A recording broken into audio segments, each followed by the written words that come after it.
बिस्मिल्लाहिर्रहमानिर्रहीम। मेरा नाम मोहम्मद अदील चौधरी है और मैं एक सॉफ्टवेयर डेवलपमेंट कंसल्टेंट हूँ। आज की इस वीडियो में हम रिव्यू करेंगे कि डॉकर कंपोज फाइल क्या होती है। और हम पिछली वीडियोस में डॉकर को रन करते रहे हैं डायरेक्ट कमांड लाइन से। अब कमांड लाइन पे हम लोग मल्टीपल चीज़ें हैं उसको डिफाइन करते हैं, जैसे डॉकर कंटेनर का नेम क्या होगा, पोर्ट्स क्या होंगी, या वॉल्यूम माउंट अगर मैं कोई दे रहा हूँ वो क्या होगा। और इन्वायरमेंट वेरिएबल्स जो हम पास करते हैं वो भी हम कमांड लाइन से पास कर रहे होते हैं। तो उतनी बड़ी कमांड को याद रखना, उसको बार बार चलाना ट्रबलसम हो सकता है, कुछ बंदा भूल सकता है किसी वक्त, और मतलब it's a way of making errors. तो इसको फिक्स करने के लिए एक और तरीका होता है हमारे पास कि हम ये सारी कॉन्फ़िगरेशन एक फाइल में डिफाइन करें, उसको हम डॉकर कंपोज फाइल कहते हैं। फिर ऐसा भी होता है कि हमारे पास एप्लीकेशंस का स्टैक होता है, जैसे माइक्रो सर्विसेज है, मेरे पास दो तीन चार कंटेनर्स एक साथ चल रहे हैं और तीन चार कंटेनर्स को मैंने एक साथ चलाना है। तो उन सब कंटेनर्स को मैं ये कैसे इंश्योर कर सकता हूँ कि एक साथ ही मैं चला लूँ सिंगल कमांड कमांड के साथ। तो इस काम के लिए हम लोग डॉकर कंटेनर मतलब मल्टीपल कंटेनर्स को रन करने के लिए डॉकर कंपोज फाइल यूज़ करते हैं। डॉकर कंपोज फाइल की कॉमन कमांड जो है वो है डॉकर कंपोज अप, और डॉकर कंपोज फाइल का नाम जो होना चाहिए वो Docker dash compose dot YAML file होना चाहिए। तो जिस वक्त हम लोग ये फाइल बनाएंगे, हम इसमें देखेंगे कि डॉकर कंपोज को अप कैसे करेंगे, स्टैक को पूरे को चलाएंगे कैसे, डाउन कैसे करेंगे, उसको इंस्पेक्ट कैसे करेंगे। और एक ही डॉकर कंपोज की फाइल को लेके हम लोग बिल्ड भी कर सकते हैं अपनी एप्लीकेशन को। अब हम लोग इसका थोड़ा सा डेमो देख लेते हैं और फाइल देख लेते हैं फाइल कैसी है। अच्छा, डॉकर कंपोज जो है ये एक यूटिलिटी है जो बाय डिफ़ॉल्ट डॉकर के साथ नहीं आती। डॉकर कंपोज विंडोज़ में अगर कोई इंस्टॉल कर रहा है तो उसको ये यूटिलिटी मिल जाएगी, लेकिन अगर कोई लिनक्स में इंस्टॉल कर रहा है तो डॉकर कंपोज उसको अलग से इंस्टॉल करनी पड़ेगी। डॉकर कंपोज का जो लेटेस्ट वर्जन इस वक्त चल रहा है वो है 3.9। और हम लोग अब इस जो एग्जाम्पल है इसको पहले देख लेते हैं, फिर हम अपनी डॉकर कंपोज फाइल की तरफ चलेंगे कि यहाँ पे हमारे पास क्या काम हो रहा है। तो वर्जन 3.9 में यहाँ पे सबसे पहला टैग जो है वो सर्विसेज का है, सबसे ऊपर वर्जन हम दे देंगे 3.9, उसके बाद सर्विसेज है। सर्विसेज में हम नाम देंगे, ये कस्टम नेम है जो हम लोग दे सकते हैं, जैसे रेडिस मुझे चलाना है तो रेडिस का मैंने टैग दे दिया, यहाँ पे ये नाम दे दिया। इमेज इसमें मैं कौन सी यूज़ करूँ, रेडिस की लेटेस्ट। और रेप्लिकास जो हैं वो इसमें एक वन है, कॉन्फ़िग्स जो हैं वो मेरी यहाँ पे है। ये जो कॉन्फ़िग्स हैं ये एडवांस कॉन्सेप्ट है जो डॉकर स्वाम में हम कवर करेंगे। लेकिन जो डॉकर कंपोज फाइल का आउटलुक है जनरल, वो ये होता है कि जो भी मैं कॉन्फ़िगरेशन दे रहा हूँ वो एक जगह आ जाएंगी। अब हम लोग अपने सैम्पल की तरफ चलते हैं। जो सैम्पल फाइल मैंने एक बनाई है इसका देख लेते हैं कि हमने क्या क्या लिखा है। सबसे ऊपर हमारे पास जो है वो डॉकर कंपोज फाइल का वर्जन है, वर्जन 3.9, उसके बाद सर्विसेज है। इसके बाद जो लाइन नंबर 3 पे मैंने इसको नाम दिया है वो मेरी वेब एप्लीकेशन का कोई भी नाम मैं दे सकता हूँ, वेब अंडरस्कोर समथिंग मैं दे दूँ, या मैंने टैग दे दिया कि ये वेब नाम है इसका और यही मैं देखना चाहता हूँ जिस वक्त रन होगी। इमेज जो मैं यूज़ करूँगा, ये इमेज वो है जो डॉकर कंपोज की फाइल, डॉकर बिल्ड की फाइल से हमने बिल्ड की थी और डॉकर हब पे हमने पुश कर दिया था इसको। इस इमेज में मैं इन्वायरमेंट जो फाइल है वो डिफाइन कर रहा हूँ कि मेरे जो इन्वायरमेंट वेरिएबल्स हैं वो ./env से आएंगे। ./env का मतलब ये है कि जहाँ पे ये मेरी डॉकर फाइल बन रही चल रही है तो वहाँ पे इन्वायरमेंट की ये फाइल है। पोर्ट्स कौन सी एक्सपोज होंगी, पोर्ट नंबर 5000 मेरे सिस्टम पे एक्सपोज होगी होस्ट पोर्ट, और जो कंटेनर है वो लिसन करेगा पोर्ट 80 पे। इसके नीचे हमने वॉल्यूम माउंट्स दिए हैं कि जो MNT-D container sample slash app की लोकेशन है वो मेरे कंटेनर के अंदर होम माउंट में माउंट हो जाए। ये बाइंड माउंट है जो हमने पढ़ा था। उसके बाद कंटेनर का नाम मैंने दे दिया। अच्छा, इसी स्टैक में मैं सिंगल एप्लीकेशन नहीं चला रहा, मैं एक एप्लीकेशन और चला रहा हूँ जिसको हम कहते हैं रेडिस। रेडिस जो है मेरा की वैल्यू स्टोर है जो मेमोरी में रिसाइड करता है।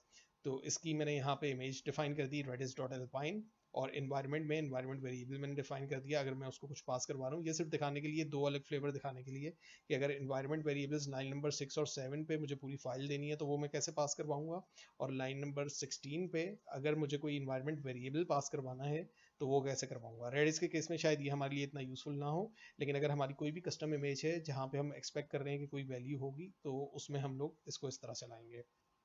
अब हम आ जाते हैं थोड़ा सा डेमो की तरफ। डेमो की तरफ हम देख लेते हैं कि इस फोल्डर में क्या है। इस फोल्डर में मेरी डॉकर कंपोज फाइल है जो पीछे हमने अभी एक्सप्लेन किया जिसको, और पीछे आपको नज़र आ रही है नोटपैड पे। और यहाँ पे मेरी इन्वायरमेंट फाइल भी है, तो इन्वायरमेंट को मैं कैट env कर लेता हूँ। तो इन्वायरमेंट की फ़ाइल में अभी कुछ भी नहीं है यहाँ पे। अच्छा, इन्वायरमेंट की फ़ाइल यहाँ पे हम चेक कर लेते हैं कि env में क्या है। ये दूसरी फाइल है, ओपन कर लेते हैं env। फाइल में अभी कुछ नहीं है। यहाँ पे मैं इसको दो वेरिएबल्स डिफाइन कर लेता हूँ, database is equal to MySQL और password is equal to pass. इसको मैं सेव कर लेता हूँ। कमांड लाइन पे मैं देख लेता हूँ ये रन कैसे होगा। कैट कर लेते हैं env फाइल को। यहाँ पे मेरे पास ये दोनों वेरिएबल्स नजर आ रहे हैं। अब हम लोग इसको रन करेंगे। अच्छा, यहाँ पे एक चीज़ जो नोट करने की है, डॉकर कंपोज फाइल का डॉकर फाइल की तरह नेम जो होगा वो फिक्स होता है, docker-compose.yaml। तो ये हम लोग दे रहे हैं जो डिफॉल्ट नेम है, docker-compose स्पेस अप। अगर मैं ये वाली कमांड चलाऊंगा तो दोनों कंटेनर्स, ये जो मेरी इमेजेस हैं, उसको चला देगा। अब इसने मुझे कमांड लाइन पे कुछ मैसेज देना शुरू कर दिए, और मैसेज मुझे ये दे रहा है कि यहाँ पे मैंने दो इमेजेस चलाई थी। एक रेडिस था जिसका मैंने कंटेनर नेम रखा था रेडिस इंस्टेंस, तो ये मुझे दिखा रहा है रेडिस इंस्टेंस के मैसेज यहाँ पे आ रहे हैं। जब ये स्टार्ट हुआ तो इसने क्या क्या मैसेज दिए कमांड लाइन पे। और दूसरा है माई ऐप। माई ऐप मैंने कंटेनर नेम रखा था लाइन नंबर 12 पे। अच्छा, इससे हुआ क्या, अभी हम लोग एक और कमांड प्रॉम्प्ट खोलते हैं और उस पर देखते हैं कंटेनर्स की इस वक्त स्टेट क्या है। डॉकर कंटेनर ls, एक ही कमांड से जो हमने डॉकर कंपोज की रन की है, तो उसमें मेरे दोनों कंटेनर्स ये चल गए हैं, माई ऐप भी और रेडिस इंस्टेंस भी। और इस वक्त अगर मैं कर्ल की कमांड चलाऊंगा या मैं ब्राउज़र से एक्सेस करूंगा अपनी एप्लीकेशन को, तो हम सक्सेसफुली कर सकेंगे। Docker dash compose ls। तो ये जो मेरी डिप्लॉयमेंट है, यहाँ पे मेरे पास 3 कंपोज की डिप्लॉयमेंट्स रन हो रही हैं। एक तो कंटेनर सैम्पल है जो मैंने अभी अपने लोकेशन पे बनाए mntd कंटेनर सैम्पल वाले फोल्डर में, और दूसरी जो दो हैं वो अलग चल रही हैं। ब्राउज़र पे अगर मुझे एक्सेस करना है तो मैं इसको कर लेता हूँ। जो एक्सपोज पोर्ट है local host colon 5000, local host colon 5000 पे वही एप्लीकेशन आ रही है जो हमने डॉकर रजिस्ट्री पे पुश की थी। और अगर मैं कंपोज फाइल खोलूँ तो कंपोज फाइल में भी मैंने यहाँ पे डिफाइन किया था कि इमेज कौन सी होगी। ये मेरे रिपोजिटरी का नाम है और आगे इमेज का नेम है स्पेसिफिक nginx ऐप लेटेस्ट, और दूसरे केस में redis.alpine। अब हम इसको टेस्ट कर लेते हैं कि ये एप्लीकेशन तो हमारी ठीक चल रही है। अब हम इस कंटेनर का शेल लेते हैं, डॉकर कंटेनर ls। तो हम पहले वाले कंटेनर का शेल ले लेंगे, Docker execute -it container ID और bin sh। यहाँ पे हम आ गए। यहाँ पे हमने एक फोल्डर माउंट किया था /home माउंट पे। /home माउंट पे मैं आया, ls में करता हूँ तो ये Docker file details, file basics और इंडेक्स और टेक्सोनॉमी.png की फाइल यहाँ पे रखी हुई है। ये वही फोल्डर है जो मैंने माउंट किया था। ये लोकेशन है मेरे सिस्टम पे जो मैंने माउंट की थी इमेज के अंदर।